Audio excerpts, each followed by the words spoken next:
There it is. The Great War of Separation, Part 2. This is the second in a four-part series about the secession of Texas from the United States of America. Now, at the end of the first issue, the war officially kicked off. We got a little prelude to what happened before that to trigger it. And this time around, we got a lot of action. And we meet a lot of superpowered villains, but also heroes as the war progresses. We follow the next steps in Solari's origin story and how the war unfolds.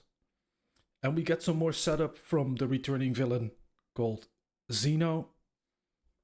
And we continue to get a bit of insight into young Avery, who will later be known as Isong.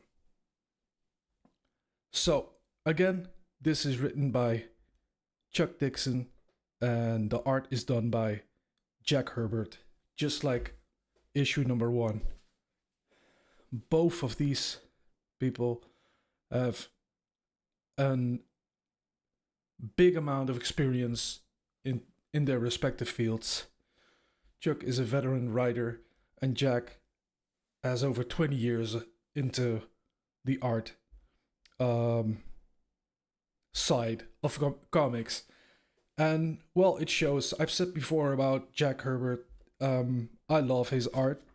It's very detailed, facial features, very distinguishable faces, expressive faces, but also a lot of shadow usage. You can see everywhere. There's a lot of shadow uses to indicate moods sometimes, and sometimes it's used as a bit of an omen for what's to come. This is a prime example of his use of facial features. I really like his art. Also the colors. If I have to rate this book by art style, I think it's one of my favorites. There's no panels where I have to look twice to see what's going on. Previously, I did have that issue with, for example, I think it was Zalen. There were some panels. It was like I couldn't really see what was happening. I had to look twice, sometimes 3 times, to see. Now I get it. What's happening here? But this is really good. The colors, the art, it's pretty great. I'll start out with all the things that I like about issue number 2, and I'll probably end with points of light criticism. I don't have any major issues with this book. I quite enjoyed it, and I think it has to do with multiple things. First one being the amount of new characters, new villains, superpowered characters. It gave me a lot of rereadability for this book. I did read it like 3 or 4 times by now. And every time I noticed something going on in the background, or the story got a bit clearer for me into the details. What I also liked this time around was the continuation of Solari's story, his origin story, how he got his powers specifically, and my favorite thing about this book is, I think, for now, the Zeno storyline. So the build up, they're clearly building up to him doing something big. Well, it's been discussed in issue 1, so it's not really a spoiler. So Xeno is sent out to kill the governor. and we basically follow him along, traveling towards what I believe to be the governor, and I think it will explode by the time of issue 4. So I'm really liking that character. What I also like is what we see here, of course, on the front, the big mech suits. It's a clever idea. I like it. It's like, what's stronger than Superman? Well, that's simple. It's Superman in a body armor. It's a very clever idea, and it makes for good situations. First, you have to destroy the mag, and then when the mag is done, you're halfway there, because then you have to face the Accept. A few points about the storylines that were going on that I really like.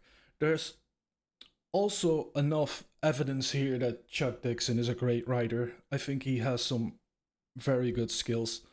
For example, he defines the heroes with clear strengths, but also weaknesses. For example, the Xeno character, yeah, he can copy into someone, but it has now been clarified that he will have to see and hear that person for him to copy him. And we also got introduced to a new hero called Absolute Zero, and Chuck clearly shows that this character has a clear weakness, and it's pretty cool.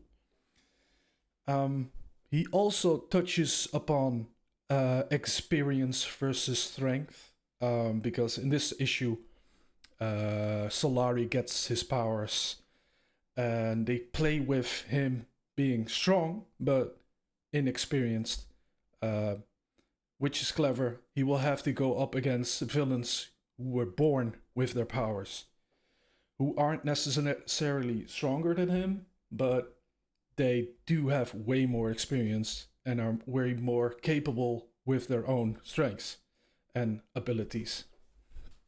There's also a bit of a subverting of expectations in here. Without spoiling, when I was reading this, I was going, this character is dead by the end of the book. Like multiple times, yeah, this character is definitely dead by the end of the book.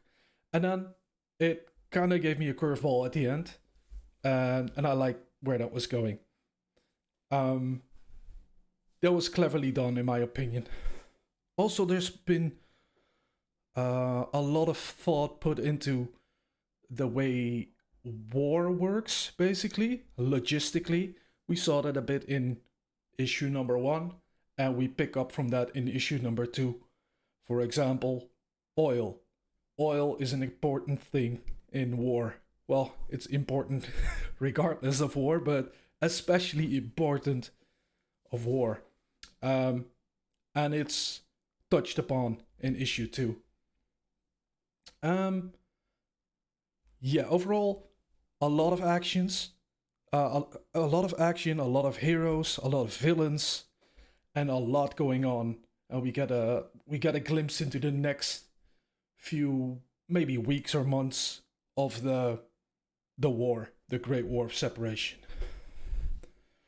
Then I wanted to give some light points of criticism. And I say light because they're probably personal. But for me, the storyline with Isom wasn't really necessary. It didn't really add something to the story of the war for me. Now, maybe they're building up to something. Maybe I'll have to wait for issue number 3 and 4 for them to go somewhere with it. But for now, the reveal on the Isom/Avery side wasn't really a reveal to me, because I had read Isom 3. And every time I was reading the Isom stuff, or the Avery stuff, I thought, I want to go back to the war. And by that I mean the Solari bits, or the Xeno bits, or maybe actually the new villains. Which brings me to my second point of light criticism. is, like I said, there's a bunch of new characters, superpowered, villains, and heroes.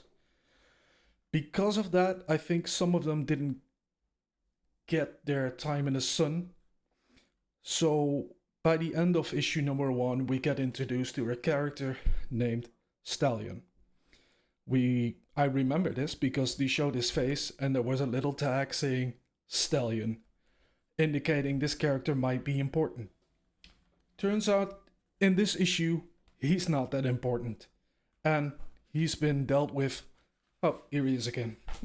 He's been dealt with fairly fast within the first few pages. And then they start introducing new characters. So I hope to see him again in the future because that wasn't enough for me. And it felt like you were building up to something bigger. But it ended in a thud, basically. Again, I'll have to wait for the next 2 issues, but as far as this is going, this looks good. And I'm excited to see issue number 3.